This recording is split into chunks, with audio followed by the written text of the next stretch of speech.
Based on current consumption patterns, if residents of Alabama were to purchase 15% of their food directly from farmers in the state, it would increase income for Alabama farmers by nearly $1 billion annually. The Food Bank of North Alabama, as an organization that is dedicated to ending hunger today while preventing hunger tomorrow, has developed a program to capture those dollars in the local economy. The Farm Food Collaborative, which was launched in 2012, gives farmers access to local markets by removing barriers and forging connections between producers and consumers. At the Farm Food Collaborative, we help farmers to obtain their food safety certifications. We help them with one-on-one technical assistance on the farm, which then helps them obtain their Good Agricultural Practice certification, and that helps them break into wholesale markets. Now, those wholesale markets can be either commercial sales, which can range from a retailer like a grocery store, restaurants, or even value-added producers like a salsa or relish company. And then we also help farmers break into local farm to school if it's a good fit, if they have the logistic support to deliver to individual schools in one school district, and they can deliver individual cases to those schools however much the schools need. And then we also help farmers that have the capacity and the volume to provide enough produce for all 1,500 schools in the state. The Farm Food Collaborative connects the many moving pieces in a local food system. They are making sure that farmers and buyers are in communication with one another to reduce the logistical burden of local procurement. We do a whole lot here on our farm. We see about 52,000 customers on our farm in our retail store every year. From that, we go to grocery stores, and we have a whole lot of just little produce stands around our community. If we want to go a little bit larger scale, we work with all of our local school systems. We have 100 in-county schools that get a delivery of produce every week that they're in school and we're picking produce. And then we serve our apples in about 2,000 cafeterias across the whole state of Alabama. Carrie and Brooke and their predecessors, Lee McBride, they've done all that work. So we did not do any stuff with any school system before the Farm Food Collaborative and those positions were created. In some ways, the Farm Food Collaborative resembles a traditional food hub. However, there are many key differences. One crucial aspect of the initiative is fostering direct relationships between growers and buyers, which has proven to be an important advantage. The model for food hubs so far has been to aggregate and distribute. So they take on all of the aggregation and distribution risks, which is a lot. And so ours is a communications-based model. So the majority of what we do is connection. You know, we're connecting humans on different sides of the local food system and putting them together and doing the paperwork to make it happen. So that has the effect of reducing risk and reducing cost for us. And so I think that's why, I mean, hopefully we will continue to keep going, but I think that's why we've been able to stay open where a lot of food hubs have been, you know, shutting down. The connection that we make from the farmer to the buyer is that we try to do limited aggregation where the farmer actually makes the delivery themselves. So when they show up to their door, that receiver, the produce buyer, the manager, they see that person's face, and then they can turn around and say, oh, I've met Will Scott, I've met Glenn Holmes, I've met these farmers, they're great guys, that, you know, they've been in this for 25 years, their family's been in it for 105 years, stuff like that. Building personal connections is an important part of the Farm Food Collaborative's approach, particularly when it comes to the Farm to School program.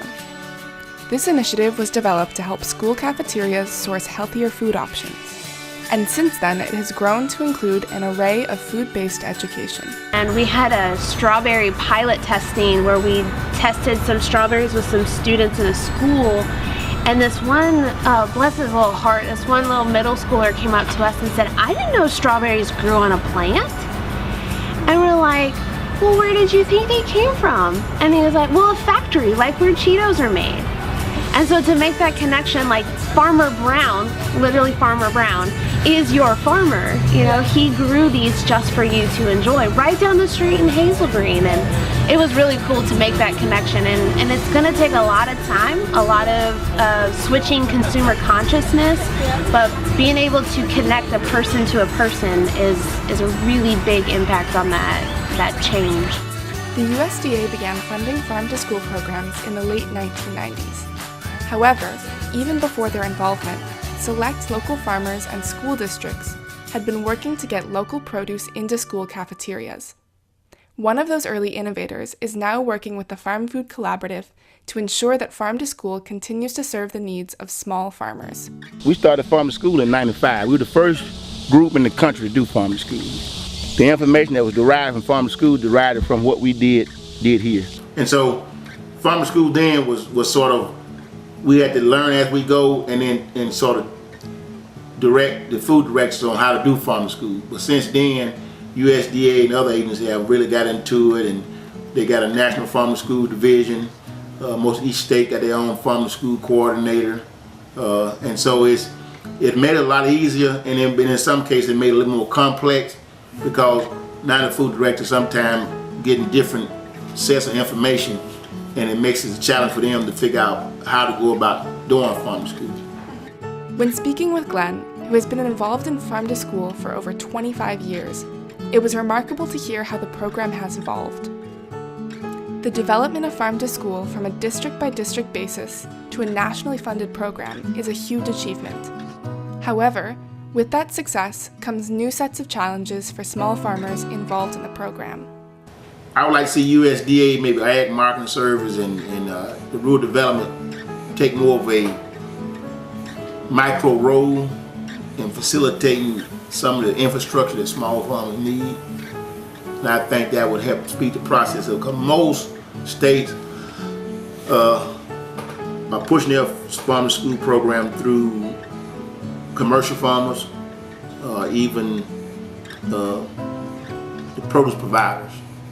And there's no way to know exactly where the product is coming from. A lot of states don't have a person like Carrie that's what I call a ground troop, that's on the ground and actually engaging his farmers on a day-to-day basis to try to get their product in the system so that product can be networked through the school system, normal produce provider, normal distributor. Some states are leaving it strictly up to the distributor to do that. A lot of time, when you do that, the small farmers sometimes can get left out of the equation. The Farm Food Collaborative is working deliberately to keep local farmers at the center of that equation. Speaking with their team, it is hard not to feel optimistic about the future of local food. And one of the biggest reasons is that Brooke and Carrie have their feet on the ground, and they're responding every day to the needs of stakeholders in their local food system. One of the first farmers that we started working with was Clark Haynes of Haynes Farming in Coleman. One thing that we discovered in an interview with him is he said, you know, I never thought it would happen in my lifetime. His parents were farmers, and he never thought that within his lifetime people would want to understand where their food comes from and meet the people who grow it. I came home my first summer and I started the Green Street Farmers Market in Huntsville, Alabama. And I said, this is me. This is where I'm gonna be. And I finished out my 4-year degree, no worries, and came right back here. And the year I came back was the first year we did Farm to School. It was like it all just worked right as planned. All those prayers had just been answered. Like I told you earlier, when you got here, everything fell together in the last 30 minutes of my day. But that's always how it works around here. If you keep a positive attitude on our farm, you will go home and you'll have plenty of work to do tomorrow, but everything will be okay for today. Ultimately, a local food system is recreated every day through conscious choices and connections. The Farm Food Collaborative shows us that local food takes patience and a willingness to grow and learn. Though it may seem chaotic, these are the deliberate actions that make local food systems fall into place day after day.